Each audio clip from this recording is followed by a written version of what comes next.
मुझे खीर खांड का भोजन चाहिए। तब शिव शंकर भगवान बोले, मैंने तो आपसे पहले ही कहा था कि आप मत चलिए। तब भगवान शिव शंकर और माता पार्वती वेश बदलकर एक गांव में गए। चलते चलते वह एक साहूकार के घर पहुंच गए। तब साहूकारनी बोली, महाराज आपको क्या चाहिए? तब ब्राह्मण वेशधारी भगवान शिव शंकर बोले, हमें खीर खांड का भोजन चाहिए। इस पर साहूकारनी ने कहा, अगर खीर खांड के भोजन चाहिए थे तो अपने घर में क्यों नहीं रहे? साहूकारनी का उत्तर सुनकर वह दोनों आगे चल दिए। फिर उन्हें एक बुढ़िया मिली और बोली, आओ महाराज बैठो, आपको क्या चाहिए? तब ब्राह्मण के वेश में भगवान शिव शंकर बोले कि मेरी पत्नी को खीर खांड का भोजन चाहिए। बुढ़िया ने कहा, महाराज मैं अभी लाई। फिर वह एक लोटा लेकर चल दी। तब ब्राह्मण ने कहा, बुढ़िया माँ कहाँ जा रही हो? वह बोली, मैं दूध, चावल और खांड लेने जा रही हूँ।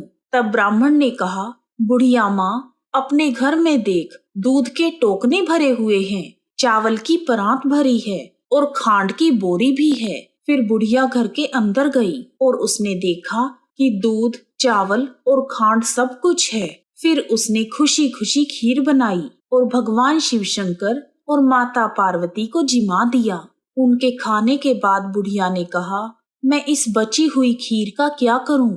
मेरा तो कोई भी नहीं है। तब ब्राह्मण बोले, बुढ़िया माँ आंखें बंद करो। बुढ़िया ने आंखें बंद कर ली। फिर उन्होंने कहा, अब आंखें खोल लो। बुढ़िया ने आंख खोलकर देखा तो उसका पूरा परिवार हो गया। अब बुढ़िया बोली, महाराज मैं इन्हें कहाँ रखूं? तब ब्राह्मण वेशधारी भगवान ने झोपड़ी को लात मारी और वह झोपड़ी महल बन गई।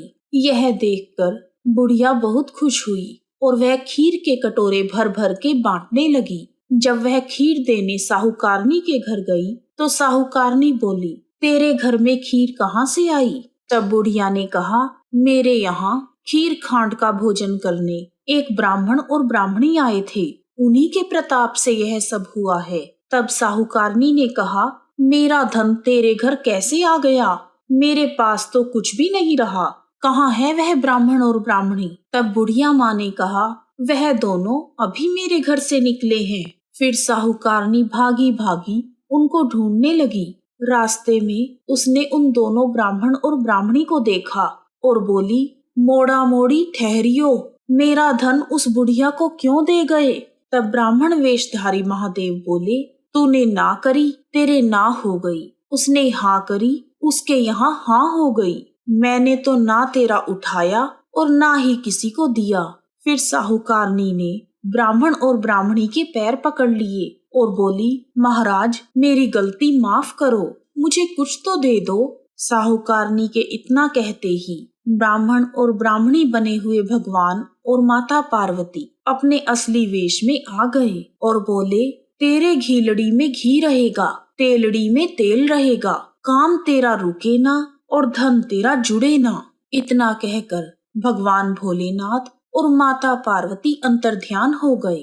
हे शिव शंकर भगवान और माता पार्वती, जैसे आपने बुढ़िया माँ पर कृपा की वैसे ही सब पर कृपा करना। कहानी सुनने वाले, हुंकारा भरने वाले और सुनाने वाले सब पर अपनी कृपा बनाए रखना। कहानी अधूरी हो